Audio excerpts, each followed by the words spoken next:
Պարոն Վարդանյան, 30 միլիարդի հետ կապված ես խնդրեմ մի հատ մեզ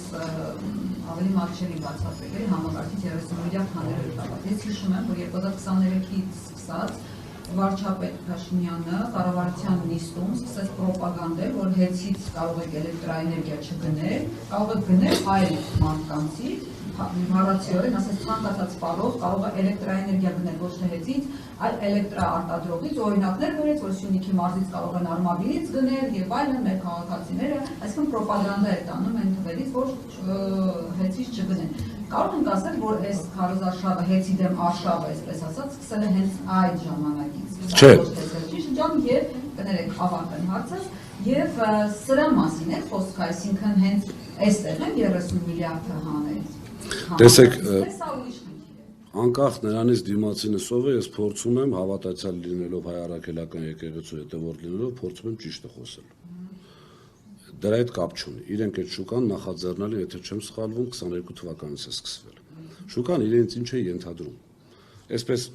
ժամանակ առ ժամանակ տարբեր լարման եւ բաժանորդների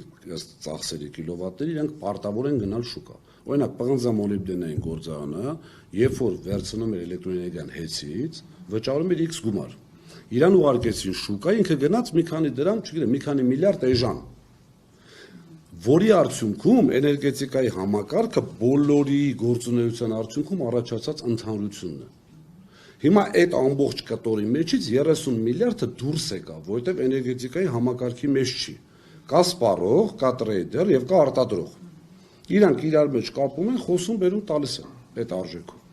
Այս գումարը եթե շուկան չէր լինում, գումարը մնում են էներգետիկայի մեջ եւ ավելանում է, ավելցուկ էր դառնալու, այսպես ասած։ Իսկ ավելցուկի օգտագործման միակ տրամաբանական ճիշտ տարբերակը դա սակագին իջեցնելն է։ Խոսքը սրա մասին է։ Հասկացա մի հարց է, եթե կարելի է սակագների հետ կապված։ Ես անձամբ ազգային ժողովում մի քանի անգամ խնդրել եմ հստակ հայտարարել, որ աշխատավարձերը, որոնք այսպես ստատուսների թեմա էին դարձել ԿՊ պատգամավորների, որ վայ 10,000 դոլար աշխատավարձ են ստացել, ձեր հաշվին դրա համար էլեկտրաէներգիայի սակագինը բարձր եք վճարել, դա չի մտնում իրականում սակագնի մեջ։ Մեսրոպյանն ասել է, որ քանի որ վարույթ է ընթանում, ինքը իրականում ունի նման բան հայտարարել, չի կարող հայտարարել եւ այլն։ Մի հատ կասեք, այս առումով ինքը զուտ վախենում է հստակ իրերի կանոններով կոչել, թե իսկապես ներողություն եմ խնդրում։ Տասնյակ տարիներ հանձնաժողովի կողմից ամեն տարի հաստատվող թիվը ասել է ինչ կապ ունի վարույթի հետ։ Ամեն տարի իրենք աշխատավարձային ֆոնդ են տալիս հեցին, որը մտնում է սակագնի մեջ։ Այն որ ասում է Սամվել Կարապետյանը իր գրպանից այդ ֆոնդից ավել է վճարել, որպեսզի կրճատում չանի։ Խոսքս դրա մասին էր։ Օրինակ X գումար հանձնաժողովը սահմանում մտցնում է սակագնի մեջ։ Հիմա դրանից ավել ասպա սեփականատեր ջան, ինչքան ուզում ես մարդ պայի, քո խնդրեմն է, քո փողն է։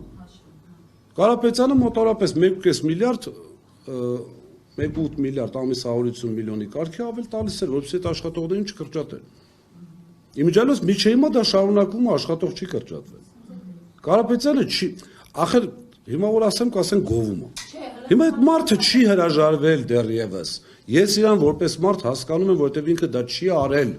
կամ հիմա չի անում, որ իշխանություններից այսպես մուռ հանի։ Ինքը ապացուցում է, որ ես այն ժամանակ արել եմ իմ ժողովրդի համար, հիմա էլ անկախ սրանց այդ հարաբերություններից ես շարունակում եմ նույնը անել։ Աշխատավարձային ֆոնդ չասելը այնքան հարցեր կան, որոնք վարույթի հետ զրո կապ ունեն։ Եկեք հակառակ կողմից գանք, ասում են ինքը գործադիր մարմնի ղեկավարը, ինքը կարա խոսի, կառավարչի մասին ասում։ Ախր հենց կառավարիչը խոսում է վարույթի նյութերից, այ դա չի կարելի։ Հանձնաժողովի նախագահը կարող է խոսել, ինքը դատավոր է կոպիտ ասած, պատկերացրիք վարույթի մասով։ Ինքը կարող է խոսել ոչ վարույթային, բայց կառավարիչը հենց ես ասում իրեն չի ենթարկվում։ Իհարկե չի ենթարկվում։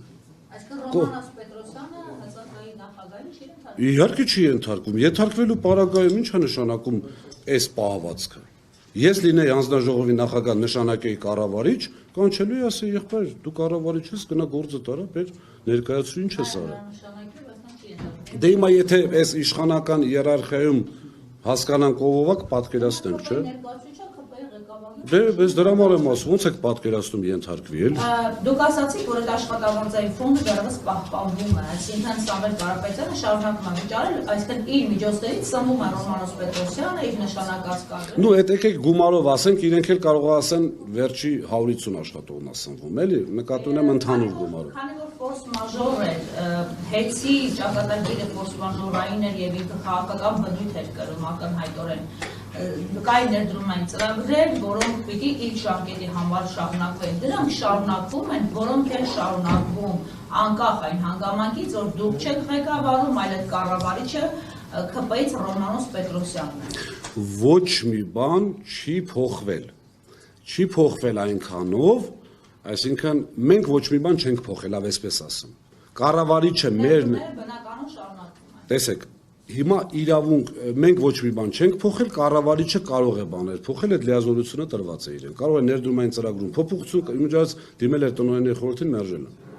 փոփոխություն կատարել ներդրումային ծրագրում։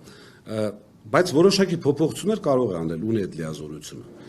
Իմ ասածը հետեւյալն է. տաշիր կապիտալի կողմից ոչ մի բան չի փոխվել։ Ուղղակի այդ ամբողջը կառավարում է այլ մարդ, որը որևիցե կապ չունի սեփականատիրոջ հետ։